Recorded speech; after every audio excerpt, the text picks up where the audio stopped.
Brazil நாடு ஃபேமஸான sweet recipe செய்வோமா?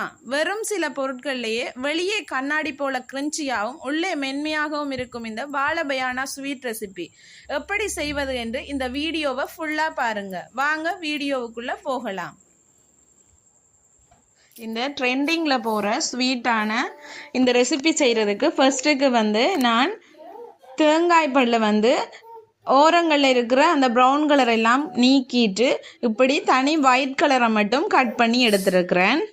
அதை ஒரு மிக்சி கப்பில் சேர்த்துக்கொள்கிறேன். தண்ணி எதுவும் சேர்க்காம இதே மாதிரி நல்லா பூவாக அரைச்சி எடுத்துட்டு வந்துடுங்க. பாருங்க எவ்வளோ நல்லா பூவாக அரைச்சிட்டு வந்துட்டேன்னு சொல்லி. இனி வாங்க எப்படி செய்கிறேன்னு சொல்லி பார்ப்போம். ஃபர்ஸ்ட்டுக்கு ஒரு தாச்சி கொண்டு அடுப்பில் வச்சுட்டு நெய் கொஞ்சமாக சேர்த்துட்டு, நீங்கள் நெய்யுக்கு பதிலாக பட்டரும் சேர்க்கலாம், பட் நான் இன்றைக்கு நெய் தான் சேர்க்கிறேன். அதில் இந்த தேங்காய் துருவலை நோமலாக வறுத்தெடுக்கணும். நல்லா வறுக்க தேவையில்லை, நோமலாக வறுத்தெடுக்கணும். ஒரு 1-2 நிமிஷம் அந்த நெய்யோட சேர்ந்து வறுபட்டால் அந்த வாசம் வரும், அதுவே காணும். இந்த வாசத்துக்காக நான் வெனிலா எசன்ஸ் ஒரு கொஞ்சமாக சேர்க்கிறேன். ஒரு 1/4 டேபிள் ஸ்பூனுக்கும் குறைவாகத்தான் ஒரு கொஞ்சமாக சேர்த்துக்கொள்கிறேன். சேர்த்துட்டு நல்லா மிக்ஸ் பண்ணி விடுங்க. பார்த்தீங்கன்னு சொன்னால் கண்டன்ஸ் மில்க் நான் அந்த தேங்காய்ப்புக்கு தேவையான அளவு தான் சேர்க்கிறேன். நீங்கள் நிறைய சேர்க்கணுமெண்டு இல்லை, அது இலகி வந்தாலே ஒரு கொஞ்சமாக சேர்த்தாலே காணும். நான் இதில் அளவுகள் எதுவுமே இன்றைக்கு நான் சொல்லல. அந்த கண்டன்ஸ் மில்க் சேர்க்கும் போதே தெரியும் உங்களுக்கு, அந்த தேங்காய்ப்புக்கு மேலால் நிற்கிற மாதிரி நீங்கள் சேர்த்திங்கன்னா உங்களுக்கு அளவு சரியாக வரும். இந்த கண்டன்ஸ் மில்க்கும் தேங்காய்ப்பூவும் நல்லா சேர்ந்து சட்டியில் ஒட்டாமல் வரணும், அதுதான் பக்குவம். பாருங்கள் நல்லா திரண்டு வருகுது. ஓகே, இதை அடுப்பை ஆஃப் பண்ணிவிட்டு இதை அப்படியே வேறொரு பிளேட்டுக்கு நான் மாற்றிக்கொள்கிறேன். இனி அப்படியே இந்த பிளேட்டை நாங்கள் ஆற விடணும். சூடோட பிடிக்க இயலாது, அதனால ஆற விட்டு தான் நாங்கள் போல் ஷேப்புக்கு உருட்டி எடுக்கணும். நல்லா ஆறணும். பாருங்க நல்லா ஆறி வந்துட்டது. கையில் கொஞ்சமாக எண்ணெய் தடவிட்டு இப்படி போல் ஷேப்புக்கு உருட்டி எடுங்க. இனி நான் உங்களுக்கு ஃபுல்லாக உருட்டிட்டு காட்டுறேன். பாருங்க இதே மாதிரி எல்லாத்தையுமே உருட்டி எடுத்து வச்சுக்கொள்ளுங்க.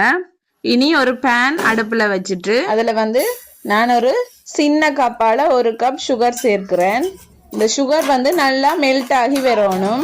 அடுப்பை நல்லா குறைச்சி வச்சுக்கொண்டு அந்த நார்மல் ஹீட்லேயே இந்த சுகர் நல்லா மெல்ட் ஆகி வரணும். அது வரைக்கும் வெயிட் பண்ணணும்.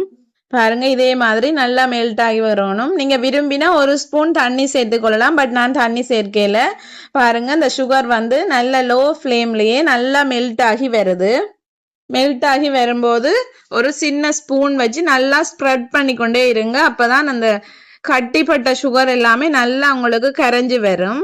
நல்லா கரைஞ்சி வந்ததும் ஒரு பாதி தேசி புளி கொஞ்சமாக விடுங்க. தேசி பழத்தில் கொஞ்சமாக புளி ஃபுல்லாக விடணுமென்ற அவசியம் இல்லை, கொஞ்சமாக விடுங்க. விட்டுட்டு நல்லா மிக்ஸ் பண்ணி விடுங்க. இதே மாதிரி நல்லா அந்த சீனி பாகெல்லாம் கரைஞ்சி வந்ததும் உருட்டி வச்சிருக்கிற இந்த தேங்காய் பூவை ஒவ்வொரு போல்ஸாக சேர்த்துக்கொள்ளுங்க. சேர்த்துட்டு ஒரு பிளேட்டில் கொட்டன் துணி விரித்து அதில் இந்த போல்ஸை ஒன்றொண்டா எடுத்து வச்சுருங்க. என்னென்னு சொன்னால் நீங்கள் தனி பிளேட்டில் வச்சிங்கன்னு சொன்னால் உங்களுக்கு எடுக்கும்போது சில வேளை உடைஞ்சி வரும். அதனால் கொட்டன் துணி ஒன்று விரிச்சிட்டு அதுக்கு மேலே ஒவ்வொரு போல்ஸாக எடுத்து வச்சுக்கொள்ளுங்க. இது ட்ரெண்டிங் ஸ்டைலில் போகுது. நானும் ஃபர்ஸ்ட் டைம் ட்ரை பண்ணினேன். சில சொதப்பல்களும் வரும். அதனால் கண்டிப்பாக ரொம்பவே பொறுமையாக இருந்து இந்த ஸ்வீட் ரெசிபியை செய்து பாருங்கள். ஃபாஸ்ட்டாக செய்யணும் அப்படின்னு சொன்னீங்கன்னா கண்டிப்பாக சொதப்பும். அதனால் ரொம்பவே பொறுமையாக செய்யணும். ஆனால் ஒரு 10 மினிட்ஸுக்குள்ளே செய்திடலாம், பட் ரொம்பவே பொறுமை முக்கியம். அதனால் கண்டிப்பாக ட்ரை பண்ணி பாருங்கள், ரொம்பவே டேஸ்டாக இருக்கும். இனி நான் உங்களுக்கு எல்லாத்தையுமே செய்துட்டு காட்டுறேன். இது நீங்கள் எடுத்து வைக்கும் போதே உடனே காலி ஆயிரும். பாருங்க, நான் போடும்போதே தெரியும் அரைவாசி காலி ஆயிட்டு. கிட்ஸ் இருக்கிற வீட்டில் இது டக்கண்டு முடிஞ்சிடும். ஒன்றெடுத்து நான் உங்களுக்கு அமர்த்தி காட்டுறேன் பாருங்க. வெளியில நல்ல மொறுமொரண்டு, உள்ளுக்கு நல்ல சாஃப்டா இருக்கு. ரொம்பவே டேஸ்டியா இருக்கும்.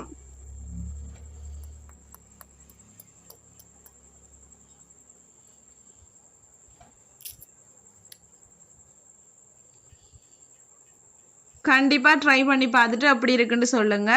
ஓகே, இந்த வீடியோ பிடிச்சிருந்தா லைக் பண்ணுங்க, கமெண்ட் பண்ணுங்க, ஷேர் பண்ணுங்க. மறக்காம ரச்சி கிச்சனை சப்ஸ்கிரைப் பண்ணுங்க. தேங்க்யூ. நெக்ஸ்ட் வீடியோல சந்திப்போம்.